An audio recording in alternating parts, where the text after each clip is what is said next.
أهلا فيكم مرة ثانية وفيديو جديد. هذا فيديو سيكون عن مسلسل حب بلا حدود الموسم الثاني، وأخيرا أخبار جديدة. أولا سأتكلم عن موعد التصوير، فسيتم أو تم تأكيد أن التصوير سيتم انطلاقه يوم الثلاثاء غالبا بعد غد إن شاء الله، وبروفة القراءة ستكون يوم غد الاثنين في حال لم يكن هناك أي تغيير مفاجئ. وبالتالي أظن أنهم يحاولون الحفاظ على نفس التواريخ التي خططوا لها في الماضي ليتم عرض المسلسل بشكل مبكر غالبا في الأسبوع الأخير من هذا الشهر. ولكن شخصيا أظن أنه سيكون صعب أن يتم عرض المسلسل خلال سبتمبر، ولكن سنرى كيف سيستطيعون يعني تجهيز على الأقل أول حلقة في هذه الفترة القصيرة.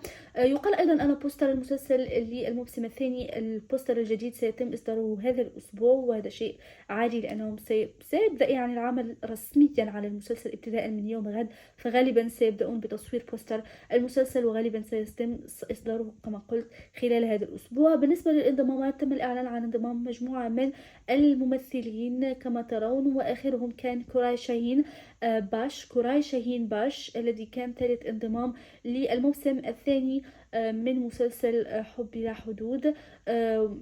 طبعا لا توجد تفاصيل كثيرة. أظن أن هناك بعض الغموض يحوم حول هذا المسلسل، أو ربما لأنهم لا يقومون بنشر الأخبار، ولكن لا توجد تفاصيل كثيرة حول الموسم الثاني ولا حول الشخصيات الجديدة ولا أي شيء. ولكن ما هو جيد على الأقل أن التصوير سينطلق الآن، وبالتالي فالعرض سيكون بشكل شوي مبكر غالبا كما قلت نهاية هذا الشهر أو بداية يعني آخر أسبوع من هذا الشهر أو الأسبوع الأول من الشهر المقبل. أنه واضح يريدون فعلا تحضير المسلسل في أقرب وقت.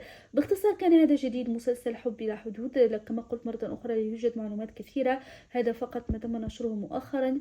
لو في أي معلومات جديدة أكيد سأشاركها معكم في القناة. وباختصار كان هذا فيديو اليوم، أتمنى يكون الفيديو نال إعجابكم كالعادة. خلوا رأيكم توقعاتكم تحت في التعليق، خلوا لايك للفيديو واشتركوا في القناة وفعلوا زر الجرس حتى يصلكم كل جديد. أشكركم على المشاهدة وأشوفكم فيديو جديد. إلى اللقاء.